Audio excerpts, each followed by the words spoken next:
మీ personal interviews మరియు వ్యాపార ప్రకటనల కొరకు ఈ నెంబర్ని సంప్రదించండి. నమస్తే, వెల్కమ్ టు మనం టీవీ. ప్రస్తుతం నాతో పాటు ఉన్నారు హోమియో వైద్యులు డాక్టర్ చేతన్ రాజు గారు. వారితో మాట్లాడదాం. చేతన్ రాజు గారు నమస్కారం సార్. నమస్తే సార్. చేతన్ రాజు గారు, హోమియోలో షుగర్ వ్యాధికి శాశ్వత పరిష్కారం ఉందా? షుగర్ వచ్చిన పేషెంట్స్కి ఎట్లా ఉంటుంది ట్రీట్మెంట్? ఇప్పుడు హోమియోపతిలో అందరు ఏమనుకుంటారు, మెల్లగా పనిచేస్తుంది, రోగం తగ్గిస్తుందో లేదో. కొందరేమో హోమియోపతిని నమ్మరు, ఎందుకంటే అరే వాళ్ళు మస్తు రోజులు మందులు కంటిన్యూ చేయమని చెప్తారు అది అనేసి.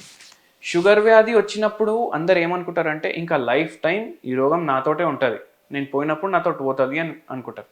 కానీ అది కేసు కాదు. ఎందుకంటే హోమియోపతి వల్ల మనం patient to patient different treatments ఉంటాయి. మనకు పేషెంట్ని బట్టి ట్రీట్మెంట్ డిసైడ్ అవుతుంది. అండ్ మనం క్లినిక్లో కూడా చేస్తున్నాం. మనం పేషెంట్కి మందులు ఇచ్చినాక కొన్ని నెలల తర్వాత ఆ పేషెంట్ డయాబెటిక్ నుంచి మళ్ళీ నాన్ డయాబెటిక్ స్టేట్కి వస్తాడు. అయితే చాలామందికి ఏం డౌట్ వస్తుందంటే ఇది ఎట్లా సాధ్యం అనేసి. దానికోసం మనం అసలు షుగర్ వ్యాధి అంటే ఏంది దాన్ని అర్థం చేసుకోవాలి. ఇప్పుడు మనం రైస్ తింటాం, చపాతీలు తింటాం, కర్రీస్ తింటాం, నాన్ వెజ్ తింటాం, ఇవన్నీ తింటాం కదా. ఇవన్నిట్లో మ్యాక్రోన్యూట్రియంట్లు ఉంటాయి. మ్యాక్రోన్యూట్రియంట్లు 3 రకాలు ఉంటాయి: కార్బోహైడ్రేట్స్, ప్రోటీన్స్, ఫ్యాట్స్. ఇప్పుడు షుగర్ వ్యాధికి సంబంధించిన మ్యాక్రోన్యూట్రియంట్ ఏంది? కార్బోహైడ్రేట్. ఇప్పుడు ఇది కాంప్లెక్స్ టర్మ్. కార్బోహైడ్రేట్ అంటే ఎవరికి అర్థం కాదు. అంటే కార్బోహైడ్రేట్ అంటే సింపుల్ లాంగ్వేజ్లో షుగర్. అంటే మనం కార్బోహైడ్రేట్ ఎక్కువ తీసుకుంటే మన బాడీలో అది సరిగా అబ్జార్బ్ అవ్వకపోతే, దాన్ని మెటబలైజ్ అంటే అది బ్రేక్ డౌన్ అయ్యి ఎనర్జీ రిలీజ్ అవ్వకపోతే మన బాడీలో షుగర్ లెవెల్లు పెరిగిపోతాయి. ఇప్పుడు బండి ఉంది, మనం బండిలో పెట్రోల్ పోసినాం, బండి నడిపిస్తున్నాం. మనం ఆ పెట్రోల్ కాలితేనే కదా మనకు పొగ వచ్చేది. అవును. అయితే ఇప్పుడు ఈ కార్బోహైడ్రేట్ పోతుంది కదా లోపలికి, అది పెట్రోల్ అనుకోండి మీరు, అది వాడుకోవాలి మన బాడీ. ఇప్పుడు బండి కార్బోరేటర్ ఖరాబ్ అయింది, అప్పుడు ఏమవుతుంది? పెట్రోల్ అది వాడుకోదు, ఆఫ్ అయిపోతుంది బండి. ఇక్కడ కూడా అదే అవుతుంది.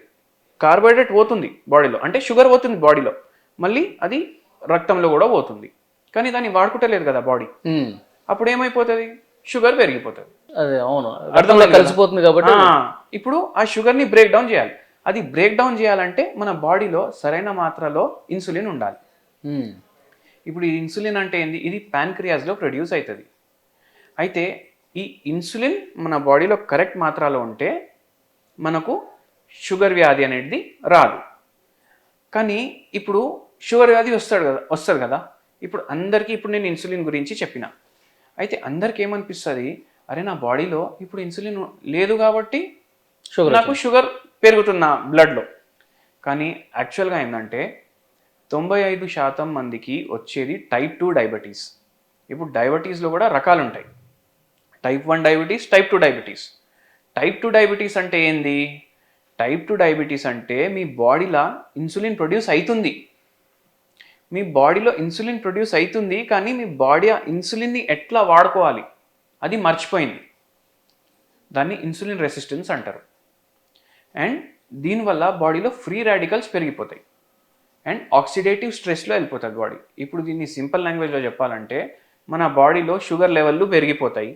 దానివల్ల మన కిడ్నీలు, లివర్లు అన్నీ ఖరాబ్ అవుతాయి over a period of time. చూడడానికి మనిషి మంచిగానే ఉంటాడు, కానీ ఏమైపోతుంది? బాడీ లోపల డ్యామేజ్ నడుస్తూనే ఉంటుంది. ఇప్పుడు అందరు అనుకుంటారు, అరే షుగర్ వ్యాధి ఉంది, గోళీలు వేసుకుంటున్నా, మటన్ తింటున్నా, చికెన్ తింటున్నా, అన్నీ తింటున్నా, బాగానే ఉంది కదా, ఎందుకు పరేషాని అనేసి. కానీ లోపల అయ్యే డ్యామేజ్ కొన్ని ఏండ్ల తర్వాత బయటపడుతుంది. అయితే షుగర్ వ్యాధితోటి ఆ డ్యామేజ్ ఉంటుంది. ఇప్పుడు మనం మందులు ఏం చేస్తాయి? ఏదైతే ఇన్సులిన్ రెసిస్టెన్స్ డెవలప్ అయింది కదా, దాన్ని మళ్ళీ బాడీకి రియలైజ్ చేసుకునేటట్టు చేస్తుంది అనమాట. మన బాడీ చిన్న చిన్న సెల్స్ తోటి ప్రిపేర్ అయింది, అన్ని కణాలు కదా చిన్న. అవును. ఆ లెవెల్ మీద పోయి పనిచేసి వాళ్ళకి రియలైజ్ చేపిస్తుంది, అరే ఇది ఇన్సులిన్, ఈ వస్తువు నువ్వు మర్చిపోయినావు, దీన్ని ఎట్లా వాడుకోవాలి, దీన్ని వాడుకో, ఇది వాడుకుంటే మళ్ళీ షుగర్ లెవెల్ నార్మల్కి వస్తాయి అనేసి. అట్లా చేసి మనం పేషెంట్కి ట్రీట్మెంట్ ఇస్తాం. ఓకే, హోమియోపతి అట్లా వర్క్ చేపిస్తుంది. హోమియోపతి అట్లా వర్క్ చేపిస్తుంది. అల్లోపతిలో అట్లా ఉండదా? అంటే మర్చిపోయిన దాన్ని కూడా ఇన్సులిన్, నువ్వు ఇది మర్చిపోయావు, నువ్వు ఇట్లా వర్క్ చేయాలని చెప్పి అల్లోపతిలో ఆ పని చేసేటువంటి పనితనం లేదంటారా? ఇప్పుడు ఏమవుతుందంటే, ఇప్పుడు ఇన్సులిన్ ఉంది కదా బాడీలో, ఇన్సులిన్ రెసిస్టెన్స్ అయింది అంటే బాడీ మర్చిపోయింది. మనం ఏం చేస్తాం, గోళీలు వేసుకుంటాం. గోళీలు వేసుకున్న తర్వాత కొన్ని రోజుల తర్వాత ఏమవుతుంది, ఇప్పుడు 500 mg గోళీ వేసుకుంటున్నాం, కొన్ని రోజుల తర్వాత అది 1 గ్రామ్ అవుతుంది. 1 గ్రామ్ అయినాక ఇంకా స్ట్రాంగ్ పవర్ మెడిసిన్స్ వేసుకుంటాం. మళ్ళీ లాస్ట్కి ఏం చేస్తాం, ఇన్సులిన్కి వచ్చేస్తాం. అంటే ఇంజెక్షన్లు ఉంటాయి చిన్న చిన్నవి, అది ఇన్ని యూనిట్స్ మార్నింగ్, ఇన్ని యూనిట్స్ నైట్ అని తీసుకునేట్టు ఉంటుంది. మీరు కూడా వినుంటారు, మన ఫ్యామిలీస్లో ఎవరో అంకలో ఆంటీ ఎవరో ఇన్సులిన్ డైలీ తీసుకుంటారు. ఇప్పుడు టైప్ 1 డయాబెటీస్ అంటే ఏంటంటే, టైప్ 1, ఇప్పుడు మనం టైప్ 2 గురించి మాట్లాడినాం కదా. టైప్ 1 అంటే వాళ్ళ బాడీలో ఇన్సులిన్ ప్రొడ్యూస్ కాదు, వాళ్ళు బయటకు వెళ్ళి ఇన్సులిన్ తీసుకుంటారు. ఇక్కడ మన బాడీలో ప్రొడ్యూస్ అవుతుంది, అయినా మనం ఇంకా ఎక్కువ ఇన్సులిన్ పంపిస్తున్నాం. ఓకే. ఇప్పుడు బాడీలో ఇన్సులిన్ వస్తుంది, బయటికి వెళ్ళి ఇన్సులిన్ వస్తుంది. బాడీ లోపల ఏదైతే ఇన్సులిన్ ప్రొడ్యూస్ అవుతుంది, అప్పుడు బాడీ ఏమనుకుంటుంది, ఆల్రెడీ బయటికి వెళ్ళి వస్తుంది, నేను ఇంకా ప్రొడ్యూస్ ఎందుకు చేయాలి. అప్పుడు బాడీ సొంతంగా ప్రొడ్యూస్ చేసే ఇన్సులిన్ ప్రొడ్యూస్ చేయడం ఆపేస్తుంది, అది ఆగిపోతుంది. ఇంకా బయటకెళ్ళే తీసుకోవాలి, లైఫ్ లాంగ్ మనం బయటకెళ్ళి తీసుకోవాలి. అయితే మనం టైప్ 2 డయాబెటీస్ అంటే ఇన్సులిన్ నాన్ డిపెండెంట్ డయాబెటీస్ అంటారు దాన్ని. ఇన్సులిన్ నాన్ డిపెండెంట్ డయాబెటీస్ అంటే ఇన్సులిన్ బయటికి వెళ్ళి అవసరం లేదు మీ బాడీకి. ఆ డయాబెటీస్ని మనం టైప్ 1 డయాబెటీస్ లాగా చేంజ్ చేసేస్తున్నాం, అంటే ఇన్సులిన్ డిపెండెంట్ డయాబెటీస్ లాగా చేంజ్ చేస్తున్నాం. అవును. అయితే ఇంకా రోగం ఇంకా ముదురుతుంది అంటారు, ఇంకా పెరుగుతుంది రోగం. అంటే మనం దాన్ని క్లోజ్ చేస్తున్నాం. ఇప్పుడు ఇక్కడ ఏదో పుండు అయింది అనుకోండి, ఇంత చిన్న పుండు అయింది, ఆ చిన్న పుండు హీల్ అవ్వకపోతే జర పెద్దగా అవుతుంది, అది అట్లా కూడా హీల్ అవ్వకపోతే ఇంకా పెద్దగా అవుతుంది. కానీ మనం బట్టలు వేసుకునే బట్టి అది కనిపించదు, ఇక్కడ కూడా అట్లనే అవుతుంది. సో రోగం ప్రోగ్రెస్ అవుతుంది, అది ప్రోగ్రెస్ అవ్వకుండా హోమియోపతి చేస్తుంది. అయితే ఇప్పుడు హోమ్ రెమెడీస్ ఏంటి సార్ ఈ షుగర్ దానికి? షుగర్కి ఒక చాలా మంచి హోమ్ రెమెడీ చెప్తాను. మీరు కూడా వింటే అరే ఇది షుగర్ వ్యాధికి పనిచేస్తుందా అని అనుకుంటారు. చెప్పండి. ఇప్పుడు ఏం చేయండి అంటే, ఒక గిన్నెలో నీళ్ళు తీసుకోండి, ఆ నీళ్ళలో కొద్దిసేపు చింతపండు వదిలేసేయండి. అది జర అబ్జర్వ్ చేసుకుంటుంది కదా చింతపండు, మంచిగా నానేసి దాన్ని మంచిగా దాంట్లో చింతపండు మంచిగా ప్రెస్ చేసి దాంట్లో ఉన్న రసం మొత్తం ఆ నీళ్ళలో దిగుతుంది, అది పక్కకి వేసేయండి. ఇప్పుడు 2 ఉల్లిగడ్డలు తీసుకోండి, అది కట్ చేసి దాంట్లో వేసేయండి. కొంచెం దాంట్లో మిరియాల పౌడర్ ఉంటుంది కదా, అది వేయండి. కొద్దిగా ఉప్పు వేయండి. మళ్ళీ దాని తర్వాత కొంచెం పోపు కోసం ఒక చిన్న గిన్నెలో కొంచెం ఆవు నెయ్యి తీసుకోండి, వేసి దాంట్లో 2 ఎల్లిపాయలు ఉంటాయి కదా, అది మంచిగా కొద్దిగా బ్రౌన్ అయినప్పుడు వరకు వేయండి. కొంచెం జీలకర్ర వేయండి, దాంట్లో కొద్దిగా రాయిలు ఉంటాయి కదా నల్లవి బ్లాక్, అవి కొన్ని వేయండి. ఆవాలు ఉంటాయి కదా, అవి వేయండి. ఇప్పుడు ఆఫ్ చేసేయండి. ఇది దాంట్లో వేసి మంచిగా కలుపుకోండి. కొంచెం పసుపు వేసుకోండి మీకు కావాలంటే. మనం ఏం చేసుకున్నాం, పచ్చిపులుసు చేసుకున్నాం కదా. ఈ పచ్చిపులుసు మంచి రెమెడీ షుగర్ వ్యాధికి, మన ట్రెడిషనల్ హోమ్ ఫుడ్ ఇది. మనకు తెలియదు ఇది షుగర్ వ్యాధికి పనిచేస్తుంది అనేసి. మనం ఏమనుకుంటాం, ఇప్పుడు బర్గర్లు తింటాం, పిజ్జాలు తింటాం, కానీ మన ఇంట్లోనే ఉన్న మనకు తెలియదు ఇన్ని మన పచ్చిపులుసులో మనం వైట్ రైస్ లోనే కలుపుకొని తింటాం. అవును, అది కరెక్టేనా? కరెక్టే. ఎందుకు నేను చెప్తాను మీకు.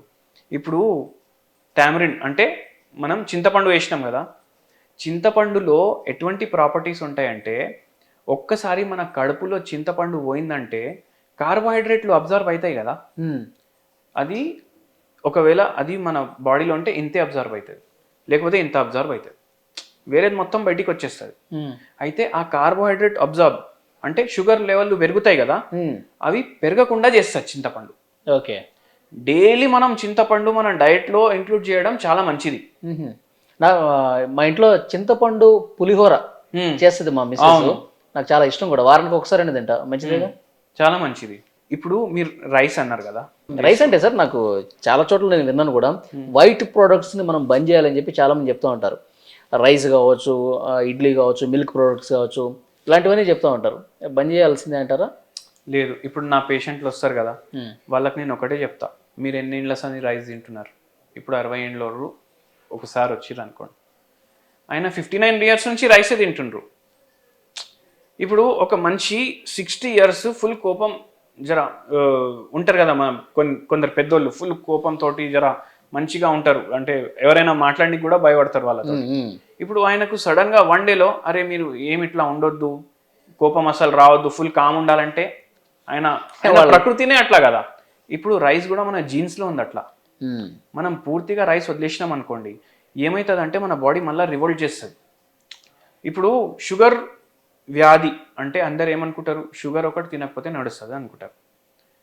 అండ్ రైస్ ఎందుకు తినొద్దంటే, షుగర్ వ్యాధి పేషెంట్లు వాళ్ళకి ఎందుకు చెప్తారు అట్లా అంటే, రైస్లో 70% కార్బోహైడ్రేట్ ఉంటుంది.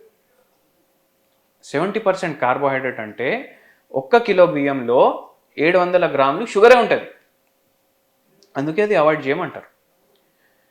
ఇప్పుడు మనం 3 పూటలు తింటున్నాం రైస్. 3 పూటలు తినకండి.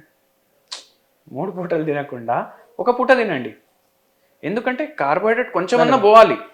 ఎందుకు పోవాలి కార్బోహైడ్రేట్? అస్సలు కార్బోహైడ్రేట్ పోలేదు అనుకోండి, ఏమైపోతుంది, ఇన్సులిన్ రెసిస్టెన్స్ ఉంది మీ బాడీలో, కానీ మీ బాడీ ఏమనుకుంటుంది, అరే కార్బోహైడ్రేటే వస్తలేదు, నేను ఇన్సులిన్ ప్రొడ్యూస్ చేసి ఏం చేయాలి, నేను ప్రొడ్యూస్ చేయడం వల్ల ఏంటి ఉపయోగం అని ఇంకా ఇన్సులిన్ ప్రొడక్షన్ ఆగిపోతుంది. ఓకే. సో కొద్దిగా కార్బోహైడ్రేట్ పోవాలి. అండ్ మీకు నచ్చిన కార్బోహైడ్రేట్ పోవాలి, మీ బాడీకి నచ్చిన, మీ మైండ్కి నచ్చిన. అది ఏంది, అది రైసే. సో 1 పూట అన్న మనం రోజుకి రైస్ తినాలి, ప్రిఫరేబుల్లీ లంచ్ టైం, ఎందుకంటే నైట్ వరకు డైజెస్ట్ అయిపోతుంది.